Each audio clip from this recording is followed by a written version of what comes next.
Hello everyone, इस video पर बात करने वाला हूँ छत्तीसगढ़ बोर्ड मिशन उत्कर्ष 2025 कक्षा 12वीं विषय बायोलॉजी जीव विज्ञान का पूरा सॉल्यूशन इस वीडियो पर बताने वाला हूँ। तो स्टूडेंट वीडियो को लाइक शेयर और यूट्यूब चैनल को सब्सक्राइब कर ले। इसका पीडीएफ व्हाट्सएप ग्रुप पर मिल जाएगा। व्हाट्सएप ग्रुप का लिंक कम्युनिटी पोस्ट पर दिया गया। और भी आपको इम्पोर्टेंट क्वेश्चंस और भी स्टडी मटेरियल्स की ज़रूरत है तो आप व्हाट्सएप ग्रुप को ज्वाइन कर लीजिए। वहाँ पर बहुत सारे लोग अब जुड़ चुके हैं। अब बारी है आपकी, अगर आपको टॉप करना है तो आपको ग्रुप को ज्वाइन अवश्य कर लेना है।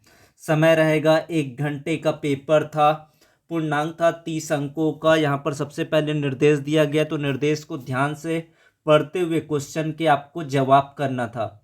खंड सही विकल्प चुनकर लिखिए। एक झील में द्वितीयक पोषण स्तर होता है। पादप पल्लवक, प्राणी पल्लवक,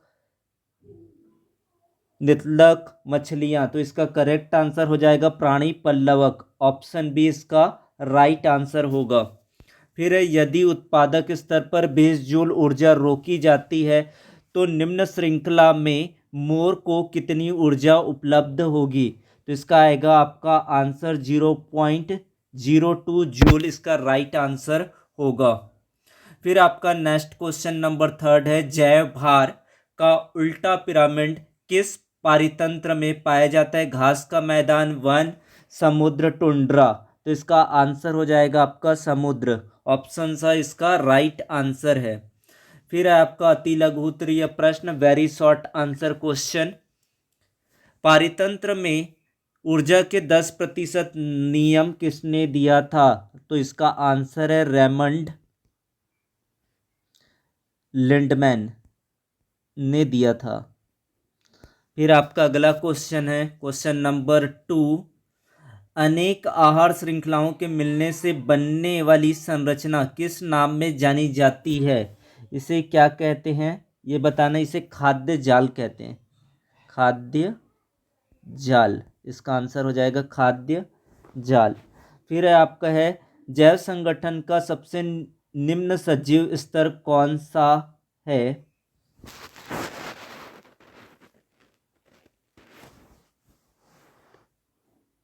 पारिस्थितिक संदर्भ में जीव या फिर कोशिका, जैविक संदर्भ में यहाँ पर जीव। तो यहाँ पर हो जाएगा आपका जीव। फिर आपका नेक्स्ट क्वेश्चन है क्वेश्चन नंबर 2, पारिस्थितिक तंत्र किसे कहते हैं। परिभाषित कीजिए, डिफाइन इकोसिस्टम। क्वेश्चन नंबर 3, पारितंत्र में अपघटकों का होना आवश्यक है, कोई 2 कारण लिखिए। प्रश्न नंबर 4, सकल प्राथमिक उत्पादकता जीपीपी क्या है, इसके बारे में आंसर करना था। प्रश्न नंबर 5, घास पारिस्थितिक तंत्र में ऊर्जा का सीधा पिरामिड का केवल चित्र बनाइए। चारण खाद्य श्रृंखला क्या है, उदाहरण दीजिए। प्रश्न नंबर 7, मरुस्थलीय पारितंत्र में पाए जाने वाले पौधों के 2 प्रमुख अनुकूलित लक्षण लिखिए। समष्टि को प्रभावित करने वाले 3 कारकों का वर्णन कीजिए। परजीविता और सहभोजिता में कोई 3 अंतर लिखिए। प्रश्न नंबर 10 पूछा गया था, कवक मूल क्या है, यह भूमि की उर्वरता को कैसे बढ़ाता है। फिर आपका 11वां क्वेश्चन पर पूछा गया था, लॉजिस्टिक समष्टि पॉपुलेशन वृद्धि का ग्राफ बनाकर वर्णन कीजिए। तो इसका आंसर देख लेते हैं अब किस तरीके से होगा। तो एक झील में द्वितीयक पोषण स्तर होता है प्राणी पल्लवक, जू प्लांक्टन, इसका आंसर हो जाएगा। सेकंड का होगा, यदि उत्पादक स्तर पर 20 जूल ऊर्जा रोकी जाती है तो मोर को कितनी ऊर्जा उपलब्ध होगी। तो इसका आंसर हो जाएगा 0.02 जूल होगा। जैव भार का उल्टा पिरामिड किस पारितंत्र में पाया जाता है। तो उसका आंसर है मैरीन, समुद्र। फिर आपका अगला है, पारितंत्र में ऊर्जा के 10% नियम किसने दिया था। रेमंड लिंडमैन 1942 में इन्होंने दिया था। फिर आपका अगला क्वेश्चन है, अनेक आहारों के श्रृंखलाओं से मिलने वाली संरचना को किस नाम से जानी जाती है। तो उसे खाद्य जाल, फूड वेब कहते हैं। जैव संगठन के सबसे निम्न सजीव स्तर कौन सा है। पारिस्थितिक तंत्र की अगर बोला जाए तो वो जीव है, ऑर्गेनिज्म। अगर जैविक संदर्भ में बोला जाए तो वो कोशिका है। तो यहाँ पर जो आंसर होगा वो ऑर्गेनिज्म होगा। फिर आपका लघु उत्तरीय प्रश्न यहाँ पर दिया गया था 2 मार्क्स वाले। पारितंत्र को परिभाषित कीजिए। पारिस्थितिक तंत्र वह कार्यात्मक इकाई है जिसमें सभी जीवित जीव जैविक घटक आपस में तथा आपस के भौतिक पर्यावरण अजैविक घटक के साथ परस्पर क्रिया करते हैं। पारितंत्र में अपघटकों का होना आवश्यक क्यों है? कोई 2 कारण लिखिए। तो इसका आंसर किस तरीके से लिख सकते हैं? सफाई, ये मृत पौधों और जानवरों को विघटित करके पर्यावरण को साफ रखते हैं। पोषण चक्र, ये जटिल कार्बनिक पदार्थों को सरल कार्बनिक तत्वों में तोड़कर मिट्टी में पोषक तत्व को लौटाते हैं। फिर आपका अगला है सकल प्राथमिक उत्पादकता जीपीपी क्या है? तो प्रकाश संश्लेषण के दौरान उत्पादक को हरे पौधों द्वारा कार्बनिक पदार्थों बायोमास के उत्पादन की कुल दर को सकल प्राथमिक उत्पादकता जीपीपी कहते हैं। इसमें श्वसन में उपयोग की गई ऊर्जा भी शामिल होती है। फिर आपका क्वेश्चन नंबर 5 है घास के पारिस्थितिक तंत्र का ऊर्जा का सीधा पिरामिड यहाँ पर बनाना था। इस तरीके से आप बना सकते हैं। फिर आपका अगला क्वेश्चन है चारण खाद्य श्रृंखला क्या है? तो यह खाद्य श्रृंखला उत्पादकों हरे पौधों से शुरू होती है, फिर शाकाहारी, प्राथमिक उपभोक्ता और अंत में मांसाहारी तक जाती है। इसमें ऊर्जा सूर्य से प्राप्त होती, घास, बकरी, मनुष्य।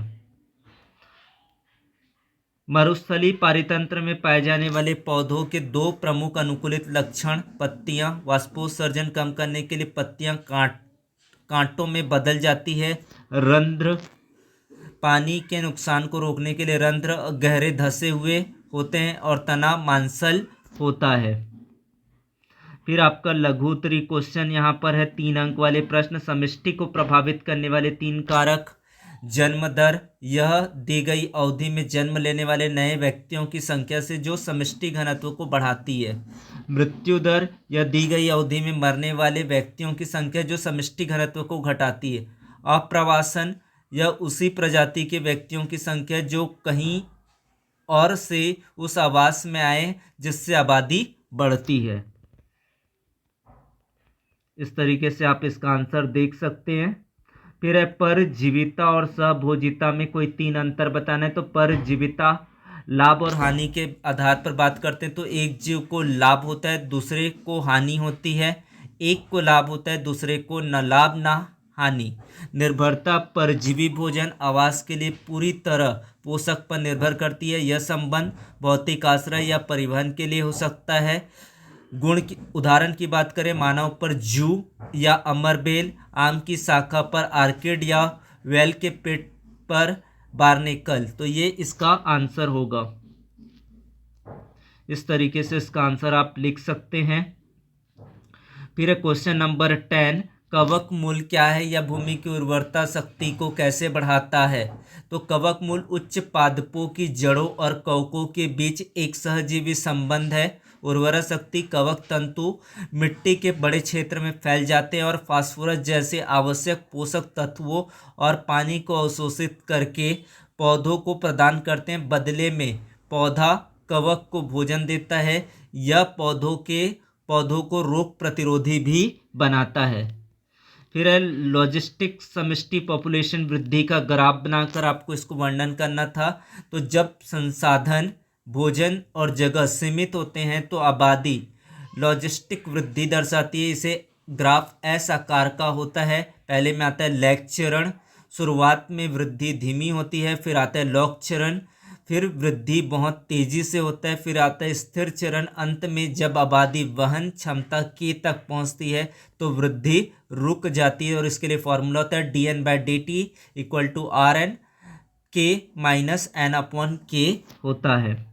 इस तरीके से इस वीडियो पर हम लोगों ने पूरे आंसर देखे किस तरीके से आपको बोर्ड एग्जाम में लिखना है। स्टडी मटेरियल्स के लिए आप व्हाट्सएप ग्रुप को ज्वाइन कर लीजिए, वहाँ पर बहुत सारे लोग अब जुड़ रहे हैं। अब बारी है आपकी, अगर आपको पेपर में अच्छा नंबर लाना है, बेस्ट स्कोर करना है तो ग्रुप को ज्वाइन कर लीजिए। मिनिमम चार्ज के साथ आपको स्टडी मटेरियल मिलेगा, सभी को quality of the education provide किया जाएगा। Thank you so much, thanks a lot.